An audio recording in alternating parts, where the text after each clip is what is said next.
जेव्हा मी एखाद्या डोंगरावर किंवा टेकडीवर असतो तेव्हा मला यो असं जोराने ओरडायला आवडतं.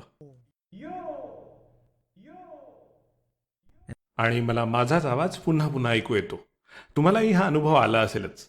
यालाच आपण प्रतिध्वनी म्हणतो.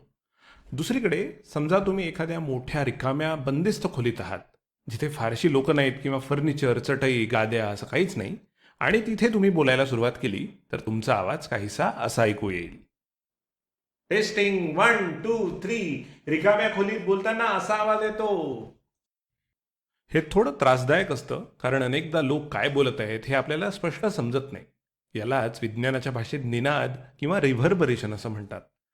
पण नक्की हा निनाद म्हणजे काय, आणि तो रिकाम्या खोल्यांमध्ये का निर्माण होतो, आणि आपल्याला डोंगराळ भागात प्रतिध्वनी का ऐकू येतात? चला तर मग या व्हिडिओमध्ये आपण हेच शिकणार आहोत. आपण पाहूया की या गोष्टी काय आहेत, त्या का घडतात, आणि आवाजाचा दर्जा सुधारण्यासाठी आपण हे परिणाम कसे कमी करू शकतो.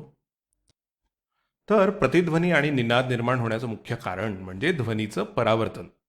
उदाहरणार्थ, जेव्हा तुम्ही डोंगरावर असता आणि यो असं ओरडता, तेव्हा ते ध्वनितरंग एखाद्या अडथळ्यावर आदळेपर्यंत पुढे प्रवास करत राहतात.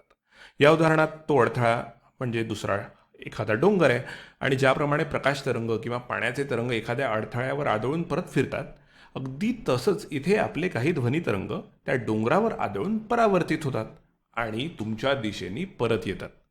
आणि शेवटी तुम्हाला दुसरा यो असा प्रतिध्वनी ऐकू येतो. आणि ही प्रक्रिया सतत चालू राहिल्यामुळे आपल्याला अनेक प्रतिध्वनी ऐकू येऊ शकतात. पण अर्थातच तुम्हाला हे माहिती असेल की ध्वनी जसा जसा जास्त अंतर पार करतो, तसा तसा तो अधिक क्षीण होत जातो, आणि त्यामुळे नंतर ऐकू येणारे प्रतिध्वनी अधिकाधिक क्षीण होत जातात, आणि 3 किंवा 4 परावर्तनानंतर तुम्हाला तो आवाज ऐकू येणं पूर्णपणे बंद होतं. चला तर मग आपण हा परिणाम पुन्हा एकदा पाहूया. यो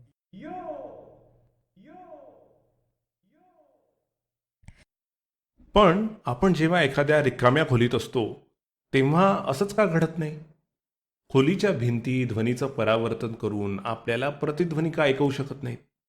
तर त्या ध्वनीचं परावर्तन नक्कीच करतात, पण डोंगराच्या तुलनेत त्या भिंती आपल्या खूप जवळजवळ असतात, आणि परिणामी आपल्याला तो परावर्तित ध्वनी खूप लवकर लवकर ऐकू येतो.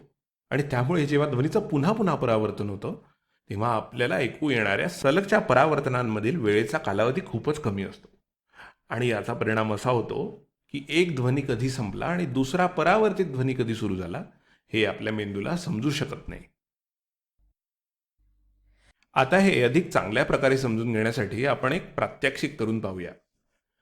या एडिटिंग सॉफ्टवेअरमध्ये मी मूळ यो आवाज कॉपी केलेला आहे, आणि प्रतिध्वनीचा परिणाम निर्माण करण्यासाठी मी तो अनेक वेळा पेस्ट केलेला आहे.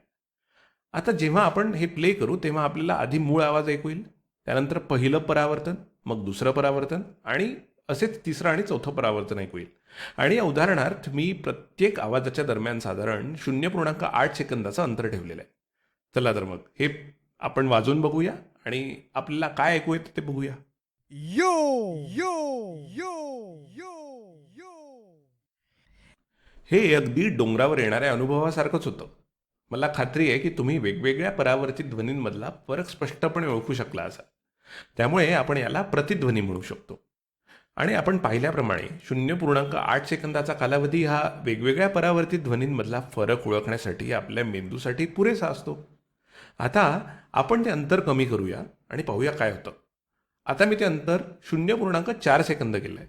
चला पाहूया आपल्याला प्रतिध्वनी ऐकू येतात का. हे बघा. यो मला पुन्हा एकदा खात्री आहे की तुम्हाला अजूनही ते वेगवेगळे परावर्तित ध्वनी स्पष्टपणे ऐकू येत असतील. आपण हे अजून एकदा वाजवून बघूया. यो त्यामुळे आपण यालाही प्रतिध्वनीच म्हणू. 0.4 सेकंद हे अंतर सुद्धा मेंदूला आवाजामधला फरक ओळखण्यासाठी पुरेसं मोठं आहे.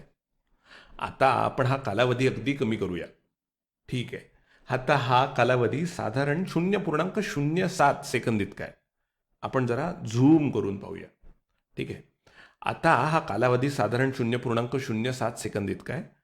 आणि चला पाहूया आपल्याला वेगवेगळे ध्वनी ऐकू येतात का, किंवा प्रतिध्वनी ऐकू येतात का.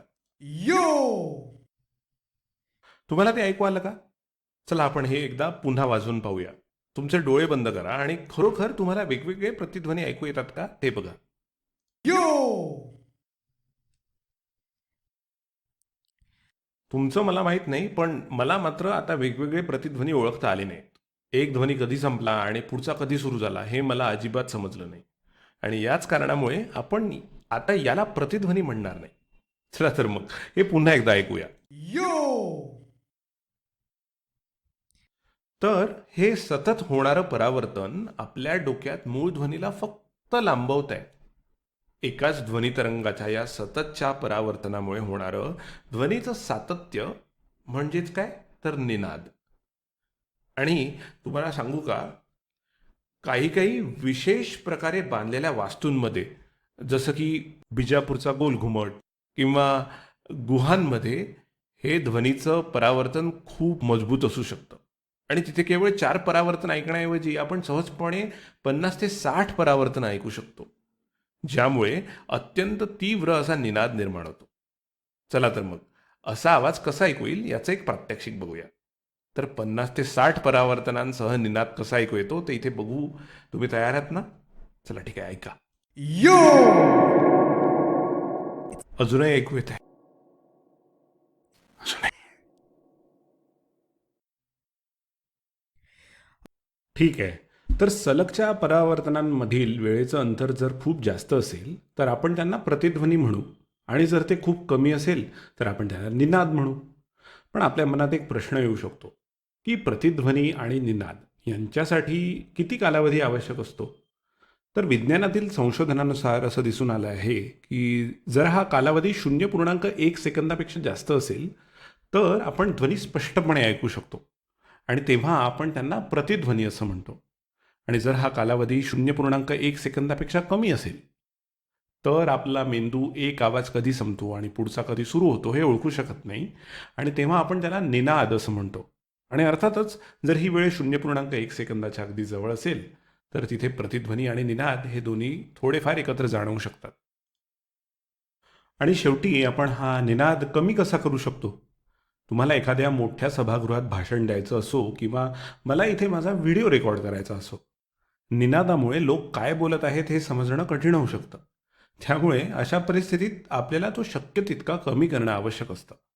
आणि हे करण्यासाठी आपण आपल्या खोलीत ध्वनी शोषक साहित्याचा वापर करू शकतो. कारण जर ध्वनी शोषला गेला तर परावर्तन कमी होईल आणि साहजिकच निनादही कमी होईल. यासाठी आपण उघड्या खिडक्या, जमिनीवर चटई किंवा गालिचे, खुर्च्यांसाठी कुशन किंवा अगदी खोलीत उपस्थित असलेली माणसे यांचाही उपयोग होऊ शकतो. आणि याच कारणासाठी मी माझ्या खोलीत हा ध्वनिशोषक फोम, ही बीन बॅग, हा गालिचा आणि हा एक निळा पडदा लावलेला आहे. या सर्व गोष्टी ध्वनी शोषून घेतात आणि त्यामुळे माझ्या खोलीतला निनाद कमी होतो. तर आपण या व्हिडिओमध्ये काय शिकलो? आपण पाहिलं की मूळ ध्वनी आणि परावर्तित ध्वनी यांच्यातील कालावधी जर पुरेसा मोठा असेल, म्हणजे किमान 0.1 सेकंद असेल, तर आपल्याला प्रतिध्वनी ऐकू येतात. आणि जर ते 0.1 सेकंदापेक्षा कमी असेल तर आपला मेंदू ते वेगवेगळे आवाज ओळखू शकत नाही, आणि त्याला आपण निनाद म्हणतो. आणि जास्त प्रमाणात असलेला निनाद त्रासदायक असू शकतो, म्हणून आपण ध्वनी शोषक साहित्याचा वापर करून तो कमी करू शकतो.